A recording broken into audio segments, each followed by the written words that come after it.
At the start of the movie, a father-daughter duo climb up the Troll Hills in western Norway as a hobby. After they reach the top, the father Tobias tells his young daughter Nora about the folklore of the legendary trolls. Apparently these mythical creatures wandered the earth several thousand years ago, but one day they were cast into stone when they came into contact with sunlight. Tobias, a renowned folklorist, believes that trolls still wander around the mountains of Norway, and his daughter is fascinated by it. Fast forward 20 years into the future, Nora has outgrown her belief in magic and has instead turned to science. Now she works as a paleontologist. After working for almost 6 months at an archaeological site, she finally discovers a mysterious fossil. Elated that her hard work finally paid off, Nora celebrates her recent finding with her team in the nearby Dover Mountains. Rapid construction is taking place to build a metro station. The workers are busy drilling into the mountain and setting up explosives to create a passageway for the project. Meanwhile, a crowd of activists protesting against the construction, shouting that the government should let the mountain live. Ignoring their protests, the chief sets off the explosives, blowing the mountain into smithereens. He makes hard eye contact with the activists when he hits the button. Too savage, he and the workers then go inside the Dover cave to check, but shockingly they hear a loud roar. Moments after, they feel the ground shake and an ancient mythical creature rises from the rocky depths of the mountain. Horrified, the workers run for their lives, but the falling mouth and debris eventually seals their fate. Shortly after, the news of the incident reaches the Norwegian Armed Forces headquarters in Oslo. The general decides to send an aircraft to get clear images of what really happened at the site. He then gives instructions to alert the Prime Minister. Next, we see the Norwegian Prime Minister and her advisor Andreas heading to the military base. On their way, the Minister of Defense updates them on the situation and reveals that over 50 people died in the incident. He then displays some pictures of Ground Zero, and with a closer view we can see gigantic holes in the ground. Andreas says they look like footprints, but he's not qualified to have an opinion. Meanwhile, Nora is still celebrating with her colleagues on the occasion of her groundbreaking discovery. She begins to give a speech, but suddenly a military helicopter arrives. Then a soldier comes out and tells Nora that she's been summoned by the Prime Minister in Oslo. Wasting no time, she gets on the chopper and heads towards the military base. After her arrival, she is escorted by Andreas to a room full of government officials. Nora joins them as they discuss the current situation. The officials presume that the destruction was caused by some kind of gas, but Nora says otherwise. After reviewing the footprint image closely, she suspects it could be a prehistoric animal that has risen from the mountains. Andreas says it could be supernatural, but he's not qualified to have an opinion. However, the government officials simply mock Nora, stating that this isn't one of her fossil research cases. They also rule out the possibility of an animal being behind all of this. Just then, Sigrid, a computer genius who also works for the Norwegian Armed Forces, barges in and tells the group that she has managed to retrieve a video from the incident. When she plays it, the officials notice an approximately 150-foot-tall figure coming out of the Dover cave. This finally convinces them that something colossal, probably a monster, has arrived in Norway. Elsewhere, in a remote area called Alesia, an elderly couple sits for afternoon tea when they hear a distant roar. Soon after, their table begins shaking, causing the nearby utensils to fall off. The couple thinks it is an earthquake, so they quickly hide under their safety vault. Once everything is settled down, they leave the vault, only to find their house shattered and torn into debris. Meanwhile, Nora tells the Prime Minister that she is ready to look into the Dover incident. The other officials agree, and she is assigned as a scientific advisor. After the meeting, the PM's advisor Andreas informs Nora about the Lesia incident, and the two quickly fly a chopper to the site. During their flight, they have a bit of small. Andreas properly introduces himself and then asks Nora why she became a paleontologist. The latter replies that she has always loved nature ever since she was a child. She also shares that her father Tobias was a folklore expert, but he eventually lost touch with reality as his beliefs went too far. At one point, his condition became so bad that he had to be admitted to a hospital. Andreas then confides in Nora that he always wanted to be a writer and that he's working on a story about a monk that rips his own head off and throws it at enemies to bite them. And I honestly just found this really funny. Once Nora and Andreas reach the site, they are taken aback by the destruction. Soon they are greeted by Captain Chris Holm, Special Operations Command. Chris briefs the two about the situation, explaining that the creature continued its track 2 miles south into the mountains, but although they did a sweep of the area, they couldn't find anything. It's almost as if the gigantic creature disappeared into thin air. Following this, the trio interviews the elderly couple, who are still shaken up by the incident. The wife reveals that she did not see anything, however.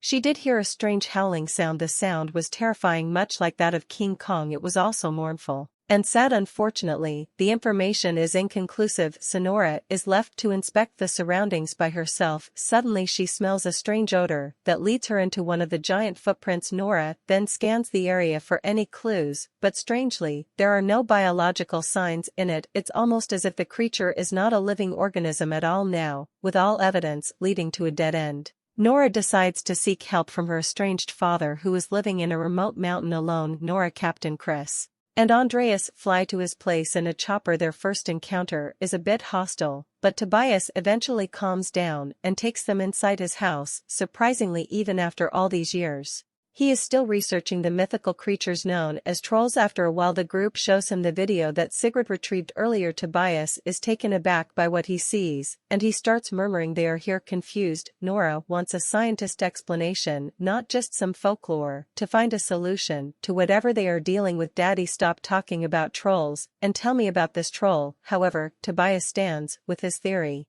and explains that the trolls went extinct because of the Christianization of Norway. He adds that he was about to reveal the truth until he was belittled as a maniac. He then grabs his bag and says that they are going on an adventure. Next we see Nora, her colleagues, and Tobias flying on a chopper to a certain site. After a while they arrive at the said site, and Tobias eagerly begins to look around the surroundings. He notices that the topography has been completely changed. Meanwhile, Nora gets a whiff of the same strange smell, which she calls hypernature. I have no idea what she means by this, and it's never explained, so that's that. As she scans around the place, suddenly she sees a large figure waking up behind her. It is the mammoth troll that has camouflaged himself to blend in with his surroundings. Andreas and the others also noticed this and quickly start the chopper. Fortunately, the group escapes in the nick of time. Dude, that troll has a tail. Once they reach a safe location, they go live on the internet and show the video to the government officials in Oslo. Now everyone is bound to believe that the trolls are real. Shortly after, the Prime Minister arranges for a military operation led by Captain Chris. Soon hundreds of soldiers gather around with the best artillery in the country and prepare to take down the giant. As they prepare for the duel, Tobias and Nora have a heartwarming father-daughter moment, bonding for the first time in years. And meanwhile, Andreas tells Captain Chris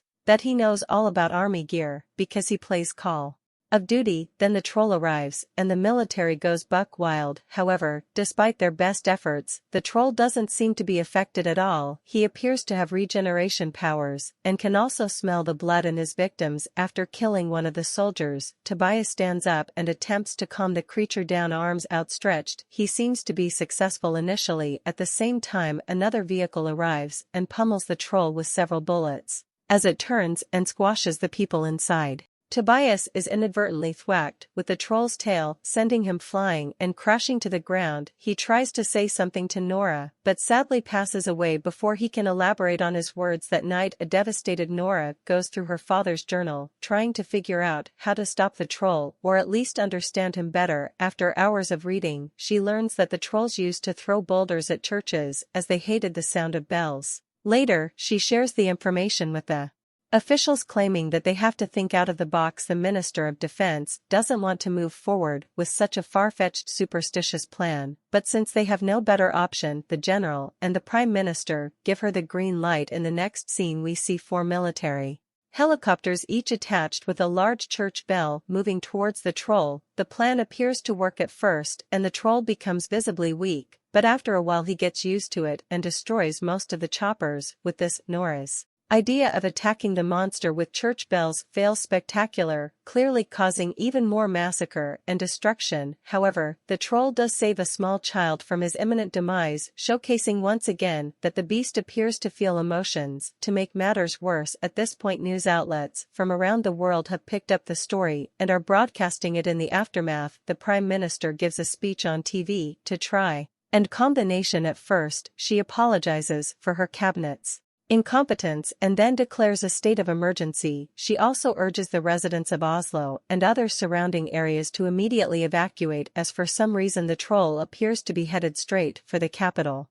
Meanwhile, due to her failure, Nora loses her seat at the table. On the other hand, Andreas learns that the government plans to bomb Oslo in hopes of destroying the troll. He has some thoughts on this, but he's still not qualified to have an opinion, so he resigns from his position. Both Nora and Andreas then leave the headquarters. In no time, thousands of people start queuing up to leave the city. Andreas and Nora are also among them. The latter is still gutted that she couldn't find a solution to the troll problem and decides to take one last look at her father's journal. Lo and behold, she finds a clue. She notices the word sending written multiple times in the journal. Andreas tells her that sending is actually a prince living in the royal palace in Oslo. How did Nora not know about that? He apparently is one of the wealthiest guys in the country. Hearing this, Nora insists that they turn the car around and head back, believing a clue lies in the royal palace in Oslo. After a while they arrive at the palace and meet Richard Sinding, who also appears to be waiting for them. Then he takes them inside and finally reveals the truth about the trolls of Norway. As it turns out, Tobias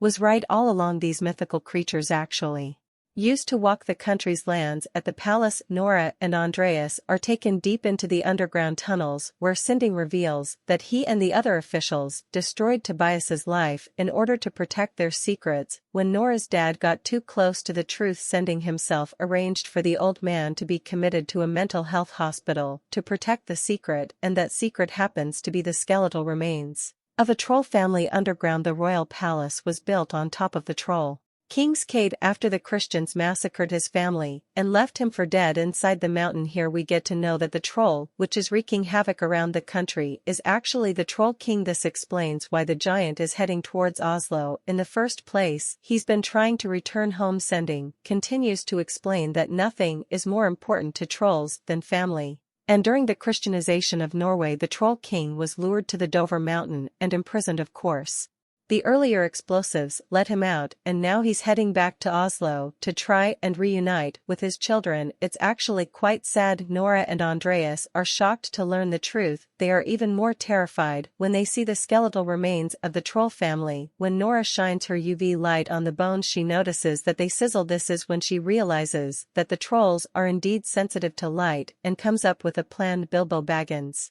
was onto something after all. God damn it. Next, Nora asks Sending to lend her the biggest vehicle he's got, so he provides her with the Queen's favorite pickup truck. After this, she phones Captain Chris and briefs him about the plan. She wants to surround the Troll King with tanning beds and expose him to UV lights, while Chris calls on some fellow soldiers to make the troll trap, including the one black character in this entire movie. He was there for no more than tokenism. Andreas asks his friend Sigrid back at the government facility to delay the Oslo missile bombing plan. Fortunately, Sigrid turns out to be a hacking genius, and she successfully stops the fighter plane from firing missiles at the creature. With Oslo still intact and the plan very much alive, Andreas and Nora jump into action. At first, they remove a large tarp from the back of the truck and reveal a troll child's skull they found underground. They then drive away, luring the incoming giant towards the UV light trap. A while later, the troll inadvertently smashes the skull and realizes that he has no family left. Enraged, he then turns his attention to Nora and Andreas, determined to make them pay elsewhere. At the military base, Sigrid is eventually caught red-handed while she's tampering with the missile system. However, the general commands her to abort the missile plan when they confirm that there are civilians nearby. Meanwhile, Nora and Andrea somehow manage to lure the troll to their designated spot. Wasting no time, military vehicles surround him and begin shining massive UV lights on him. The plan works, and the troll slowly burns to death. However, seeing the giants suffer, Nora has a last-minute change of heart. She realizes it's wrong to kill the creature, so she turns off the lights, which for some reason aren't being guarded by the military guys, and tries to save his life. She then urges the troll to go to the mountains where he can be safe, but unfortunately, it's too late. There's a moment of tranquility until suddenly sunrise hits, prompting the Troll King to collapse in a heap. Just before he completely turns to stone, Nora reaches out and touches him gently. This thing looks kinda like my dad, Nora thinks, while everyone else is rejoicing. Andreas and Nora start wondering whether more trolls could be hiding deep inside Norway's mountains. Nora then decides they should call to this area Tobias Boulder, the Prime Minister, shows up and says to Nora that she doesn't know what to say. She then proceeds to do exactly that. She literally says nothing to our hero. In the final scene, the movie jumps over to Dover Mountain, where we can see a whole bunch of stones move. Suddenly another troll rises from the rubble, ready to unleash hell on the people of Norway. Look out, boys, it's troll time. Subscribe for more videos like this, turn on notifications, and leave a like to help the channel out. Thank you for watching.